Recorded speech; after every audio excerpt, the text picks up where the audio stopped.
Bonjour à tous, je suis Franck Marchax, fondateur de Confidence de Coach. Et aujourd'hui, j'ai le plaisir de partager un moment avec David Laroche. On est à Miami, dans un endroit magnifique. On a l'océan juste derrière nous. Et on avait envie de faire une troisième vidéo ensemble. Alors, je ne sais pas dans quel ordre elles vont être diffusées. Vous savez, vous avez l'habitude en confidence, des fois c'est un petit peu dans le désordre. Mais on avait envie vraiment d'aborder un sujet particulier. David, tout à l'heure, on a échangé sur une de nos vidéos. On avait envie de revenir sur un point qui était vraiment fondamental.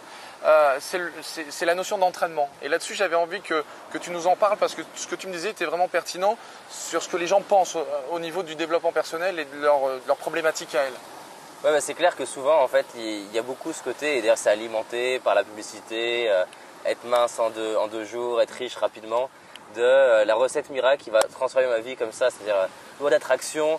Mais ils ont retenu mes pensées deviennent de réalité, donc ils pensent que je pense au million et paf, ma million qui arrive, il y a une mouette qui va se balader, et tac, elle va me chier un million sur la... Tu sais qu'on en a pas mal des mouettes là. Tu veux pas les faire Ça pourrait être pertinent. T'imagines? Et du coup, il y a ce truc là, et alors à la fois c'est génial parce qu'au début du développement personnel, ils regardent le film Le Secret, ils font un stage, c'est waouh. Et donc ils ont un pic de plaisir qui dure 1 mois, 3 mois, 6 mois, 1 an. Et en fait, après, il y a la dure réalité qui arrive, en face, c'est qu'ils n'ont pas dans le présent ce qu'ils auraient imaginé qu'ils auraient aussi rapidement. Et du coup, pour beaucoup, il y a une forme de frustration et du coup, baisse de motivation. Alors que pourtant, des fois, il s'est passé, comme tu disais, énormément de choses parce qu'en fait, ils ont évolué sur des voies, des sphères complètement différentes. Alors après, ils vont réentendre que l'important, ça va être de s'entraîner, d'avancer, de faire les exercices, qu'il n'y a pas de recette, il n'y a pas de miracle. Et là, il y en a une autre partie qui vont se dire « Ah mais c'est un boulot, c'est énorme, moi je ne serais pas capable de faire ce que tu fais David » parce qu'ils ne voient que le côté douleur. Voilà. Et c'est vrai que c'est ça que je trouve intéressant, c'est de se dire « Mais un enfant, il ne se dit pas « Il faut que je m'entraîne à marcher ». C'est en fait non, il a envie de marcher, il a envie d'explorer un nouveau territoire et du coup, vu que c'est ludique, il va progresser. Et je trouve que c'est intéressant de se dire, je ne sais pas que je dois bosser ma communication, j'ai une boulangère, tiens, et si je faisais en sorte qu'elle passe un bon moment et que moi je m'entraîne au passage, et peu importe le résultat en fait. C'est-à-dire c'est un truc important au passage, que si on pourrait appuyer, que je trouve vraiment important. Je dis que l'objectif de l'objectif n'est pas d'atteindre l'objectif. Ouais. Mais c'est de me donner une direction pour aller justement expérimenter des choses nouvelles. Des pistes qui sont tout autour de ce fameux objectif. Voilà. Ouais, au final, si je ne l'atteins pas, c'est pas grave parce que si ça se trouve, cet objectif-là, il avait pour objectif de m'aider à atteindre autre chose. À atteindre complètement autre chose. Ouais, mais par contre, si je ne l'avais pas fixé, tu ne serais pas allé par là-bas. Ouais, complètement. Il ne se serait rien produit. Il n'y aurait pas eu d'action qui t'aurait mené à quelque chose.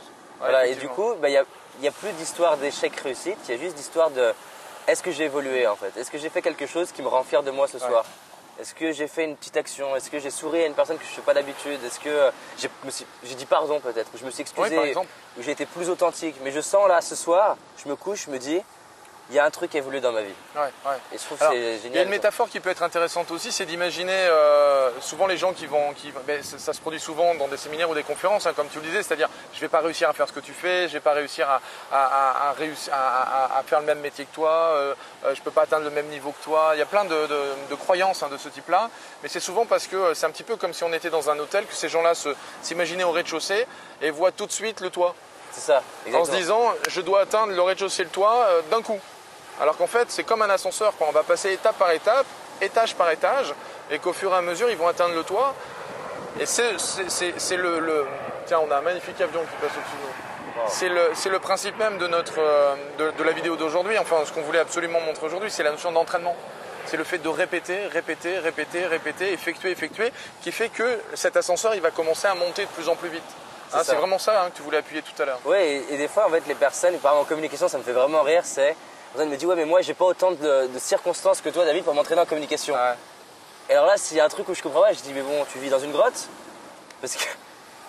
Et il y a tellement de contextes où on peut s'entraîner en communication. Je me rappelle d'une personne que j'ai accompagnée sur le charisme. Et en fait, lui, il s'est mis, du coup, à s'entraîner avec ses enfants quand il racontait les histoires. C'était un, ludique, 2, il se couchait le soir avec ses enfants qui étaient illuminés. Mais attention, il y a 1 million qui va... Je ne voudrais pas que ça arrive trop vite, quand même. C'est ça. Et ouais, il s'entraînait avec ses enfants, ce qui fait qu'il a pris confiance. Puis après, il a fait ça avec sa famille, quand il racontait les histoires. Parce qu'au lieu, par exemple, de parler de son voyage, là, j'étais à Miami, ouais, c'était sympa. Il a commencé à mettre de l'enthousiasme et petit à petit, il a réussi à l'amener au travail. Ouais. Mais quand on parlait de l'amener au travail, là, il voyait du stress. Ouais, mais attends, mais si je le fais mal, Et si au final c'est pas ridicule, alors qu'avec ses enfants il n'avait pas peur d'être ridicule. Non, mais ça avait aucune espèce d'importance quoi. Il est juste papa avec les enfants et tout se passe naturellement. Alors qu'avec des collaborateurs, il y a cette notion de jugement, comment est-ce qu'ils vont me prendre, etc. Ouais, c'est intéressant. Du coup, il s'est entraîné, mais dans un cadre qui est complètement ludique en fait. Du coup, ça devient beaucoup plus à la fois passionnant et ça lui donne envie de travailler et de s'entraîner à réussir de plus en plus les petits pas dont on parlait dans une autre vidéo, le fait d'avancer au fur et à mesure sur des petites actions comme ça. Et voilà, pour finir sur une analogie que j'aime beaucoup, c'est sur la boxe. Je dis voilà, c'est comme la plupart des gens ils me font rire parce que c'est un peu comme s'ils ils avaient le rêve de battre Mike Tyson et leur stratégie pour ça, c'est de monter sur le ring contre Mike Tyson. Et je suis pas sûr qu'ils vont apprendre à aimer la boxe. Non, je suis pas persuadé non plus. C'est une bonne analogie, une bonne métaphore. Ouais. Alors que pourtant, c'est pas parce qu'ils n'y arriveraient pas maintenant que plus tard ils pourraient pas le faire.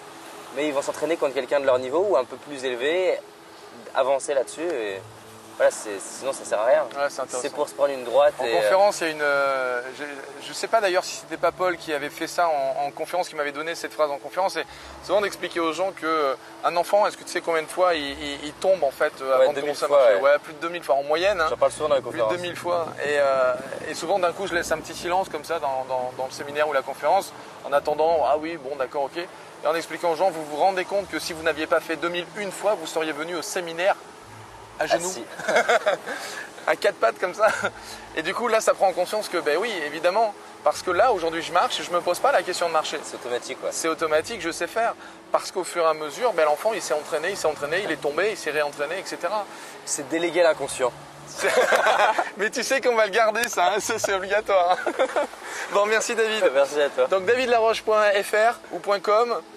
attitudegagnante.fr ou .com, vous trouvez toutes les informations sous la vidéo et je vous encourage d'aller voir les vidéos de David sur YouTube, sur internet, elles sont faciles aussi à trouver sur Facebook.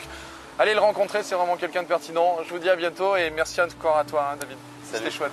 Merci à toi. Merci, bye.